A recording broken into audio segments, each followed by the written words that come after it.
बिस्मिल्लाहिर्रहमानिर्रहीम। Bangladesh YouTube channel की जानिब से आपके साथ एक बार फिर हाजिर है तारिक अजीज। देखती आंखों सुनते कानों तमाम अहबाब को अस्सलाम वालेकुम।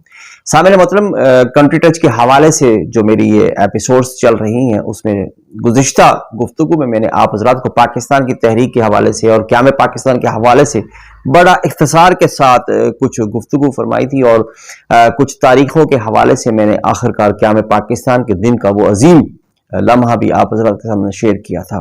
उसके बाद पाकिस्तान के पहले गवर्नर जनरल की हैसियत से कायद-ए-आज़म मोहम्मद अली जिन्ना का इंतखाब वो भी आप हज़रात के सामने जिक्र किया था और मैंने एक इशारा दिया था कि हमारे यहाँ क्या में पाकिस्तान जब भी कोई अमल हो रहा होता है, कभी जब भी कोई काम हो रहा होता है, उसके बहुत सारे मुस्बत पहलू होते हैं, बहुत सारे मनफी पहलू होते हैं। लेकिन यहाँ पर मैंने इशारा दिया था कि मैं पाकिस्तान के वो मनफी पहलू आप हज़रात के सामने रखने की कोशिश करूंगा जिसकी बुनियाद पर पाकिस्तान आज तक स्टेबल नहीं हो सका, आज तक क्या में अमन का इसको देखना नसीब नहीं हो सका। मैं तीन मुल्कों की मिसालें आप हज़रात के सामने दूंगा, एक इंडिया और एक पाकिस्तान है। ये दो मुल्क वो हैं जो पहले दिन से ही 14 अगस्त और 15 अगस्त को क़याम हुआ और आज तक इसकी जिंदगी की एक ही जो है वो उम्र है। लेकिन क्या वजह है कि भारत आज तक तरक्की करता चला जा रहा है और जबकि पाकिस्तान में हर वक्त अनस्टेबिलिटी है, हर वक्त गैर तसल्ली बख्श इसका माहौल रहता है। ये दो मुल्क हैं जिसका मैं तकाबुल करूंगा। तीसरा जो मुल्क है वो है बांग्लादेश, जो कभी पाकिस्तान का ही हिस्सा था लेकिन पाकिस्तान के अरबाब अख्तियार की नाआक़िबत अंदेशी की बुनियाद पर वो हमसे अलहदा हो गया। लेकिन आज बांग्लादेश का शुमार तरक्की याफ्ता मुल्कों में होता है, कम अज कम पाकिस्तान से बेहतर उसकी मईशत है और पाकिस्तान के बहुत सारे ताजिर ऐसे हैं जो अपना सरमाया, अपना कारोबार बांग्लादेश में शिफ्ट कर चुके हैं। वो कौन सी गलतियां थी, मैंने अपनी पिछली किस्त में, पिछली एपिसोड में जो कंट्री टच के हवाले से था, ये इशारा दिया था कि मैं जहां सियासत मुस्बत पहलू चलेंगे वहां वो थोड़ी सी निशानदेही भी होगी जहां पर हमसे इज्तिहादी और इज्तिमाई गलतियां हुई हैं।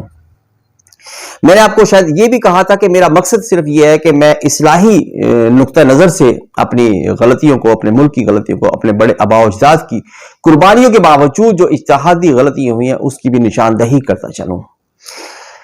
मैं यहां पर सिर्फ वन पॉइंट एजेंडे के तहत आप हज़रत से गुफ्तगू करूंगा और इंशाल्लाह एक मुदल्लिल गुफ्तगू होगी।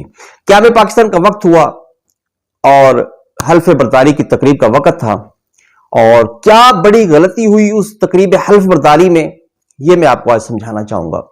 मैं आमतौर पे रोजमर्रा जिंदगी में अगर नजर दौड़ाता हूं, हमारे मुआशरती इस वक्त मौजूदा सूरत हाल में जहां नजर दौड़ाता हूं, तो वहां अगर आप देखते हैं कि जब एक बच्चा पैदा होता है तो बच्चे के पैदा होते मुस्लिम मुआशरे में जो सबसे बड़ा काम होता है वो ये होता है कि उसके एक बच्चे के एक कान में आजान और एक कान में तकबीर कही जाती है।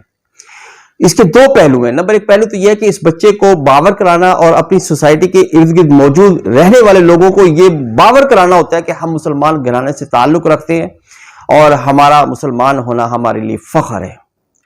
दूसरा पहलू यह होता है कि इस बच्चे के कान में इसके असरात मुरतब होते हैं। जब बच्चे के दाएं कान में आजान और बाएं कान में तकबीर कही जाती है तो बच्चे की रगों में, बच्चों के खून में यह बात शामिल की जाती है कि तुम मुसलमान हो, अल्लाह के मानने वाले हो, एक अल्लाह के मानने वाले हो, हुजूर अकरम सल्लल्लाहु अलैहि वसल्लम की उम्मती हो, मुस्लिम मुआशरे के एक अहम फर्द बनने जा रहे हो। और उस बच्चे की जिंदगी में बरकतें, हमारा मकसद होता है कि इस बच्चे की जिंदगी बाअमल जिंदगी हो, नेक और सालेह जिंदगी हो, मुआशरे के लिए एक मुफीद इंसान बनकर रह जाए, मुआशरे के लिए एक बदनुमा दाग ना बने। हमारा ये मकसद भी होता है। हमारे घर में कोई भी तकरीब होती है तो हम उसका आगाज अल्लाह ताला के पाक बाबरकत नाम से करते हैं। बड़े से बड़ा कारोबार जब हमारे यहाँ एक उसका इनॉग्रेशन हो रही थी, इफ्तिताह हो रहा होता है तो बड़ी तकरीब होती है, बड़े बड़े वीआईपीज, बड़े बड़े चीफ गेस्ट आ रहे होते हैं, लेकिन उसका आगाज क्या होता है? तिलावत कलाम पाक से होता है। हमारे यहाँ ये पाकिस्तान में जो हमारे यहाँ मुस्लिम्स हैं अल्हम्दुलिल्लाह वो ये तरतीब रखते हैं और जब उस तकरीब का इख्तिताम होता है तो वो क्या होता है? दुआया कलिमात से होते हैं।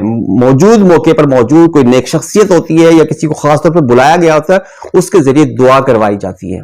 मकसद क्या? हमारा अकीदा है, हमारा यकीन है कि ये बरकत का बाइस होता है। दूसरा हमने देखा ये होता है कि जब भी معاشرے میں کوئی جھگڑا ہوتا ہے، کوئی آپس میں کوئی اختلافات ہوتے ہیں، کوئی لین دین کا معاملہ ہوتا ہے، کوئی ایک دوسرے کے ساتھ کہنے کہلانے کا کوئی جھگڑا ہوتا ہے، غلط فہمی میں مبتلا ہو جاتی ہے، تو بات مکتے یہاں مکتی ہے کہ جو فیصلہ نہیں ہو پا رہا ہوتا ہے تو جو موجود پریا ہوتی ہے یا پنچایت ہوتی ہے، اس کا بڑا جو ہوتا ہے وہ کہتا ہے اچھا جی ایک کام کریں، آپ قسم اٹھا لیں کہ یہ ایسی بات ایسے نہیں ہے. تو جو سچا ہوتا ہے وہ قسم اٹھاتا ہے، اس قسم کی پاس رکھتا ہے. پھر اگر اور کچھ موقع پہ ایسا ہوتا ہے کہ جب بات بہت سنجیدہ ہوتی ہے، گہری ہوتی ہے، تو پھر کہتے ہیں قرآن پاک اٹھا لیں، قرآن پاک سامنے رکھ کر آپ قسم دے دیں، ہم آپ کی بات پر یقین کر لیں گے. جھوٹے سے جھوٹا شخص بھی ہوگا، بد کردار سے بد کردار شخص بھی ہوگا، قرآن کبھی نہیں اٹھائے گا.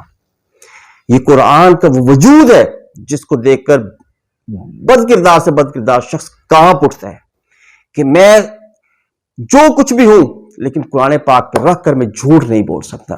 کوئی شخص قرآن پاک نہیں اٹھاتا.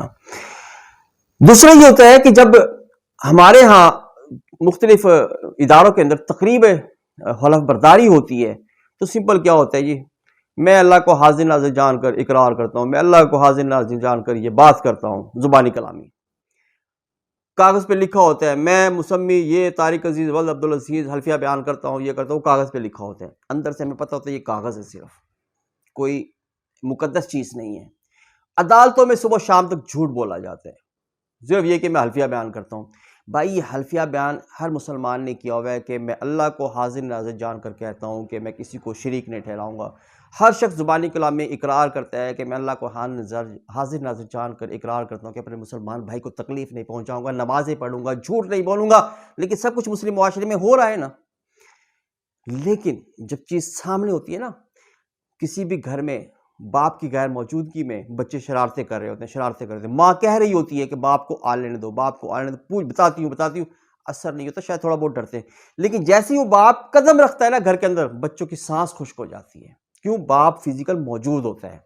جب قرآن پاک کا حوالہ کوئی دے رہا ہوتا ہے، اللہ کو حاضر ناظر جان کر کہہ رہا ہوتا ہے، تو ہم کمزور مسلمان ہیں، شاید اتنے مضبوط نہیں ہوتے. لیکن جیسے ہی قرآن پاک سامنے آتا ہے ہم کانپ جاتے ہیں کہ اب جھوٹ نہیں بولا. پاکستان کے قیام کے بعد گورنر جنرل کے عہدے کے لیے قائد اعظم محمد علی جناح کا حلف اٹھانے کے لیے جو سب سے بڑی فاش غلطی ہوئی ہے، وہ غلطی یہ ہوئی ہے کہ ہم نے برٹش نظام سلطنت کے اندر تعلیمی یافتہ شخص، برٹش ماحول میں پلنے والے شخص کو چیف جسٹس تو بنا دیا، لیکن اس سے حلف بھی لے لیا. ہمیں حلف لینے کے لیے یہ نظام رکھنا چاہیے تھا کہ ہمیں قرآن پاک کو سامنے رکھ کر ان سے حلف لینا چاہیے تھا. آج عدالتوں میں بھی قرآن پاک کو سامنے رکھ کر مجرموں سے اور وکیلوں سے اور ججوں سے حلف لینا چاہیے کہ میں جو کروں گا سچ اور حق کروں گا. اور کیوں ضروری تھا یہ قرآن پاک پر حلف لینا، اور ہم نے یہ غلطی کی تھی کیوں کی؟ اس کی ایک بڑی تاریخ ہے. اور کیوں کرنا چاہیے تھا یہ کہ ہمیں قرآن پاک پر حلف لے کر کسی دیندار شخصیت سے، موجودہ دور کی کسی عالم اور فاضل شخص سے، باعمل شخص سے یہ حلف لینا چاہیے تھا؟ کیوں ضروری تھا؟ کیوں ہم نے اتنی بڑی غلطی کی ہے؟ اور کیوں کرنا چاہیے تھا؟ یہ انشاءاللہ بات ہوگی اگلی ایپیسوڈ میں. میرے چینل کو لائک کریں، سبسکرائب کریں اور بیل کے آئیکن کو پریس کریں. جو دوست احباب اپنے دوستوں کو ابھی تک چینل میرا سبسکرائب کرنے کے لیے فارورڈ نہیں کر سکے، ان سے درخواست ہے کہ وہ فارورڈ کریں تاکہ اس اہم پوائنٹ کے اوپر اگلی ایپیسوڈ میں انشاءاللہ آپ حضرات سے ملاقات ہوتی ہے. تب تک اجازت دیجیے گا. السلام علیکم.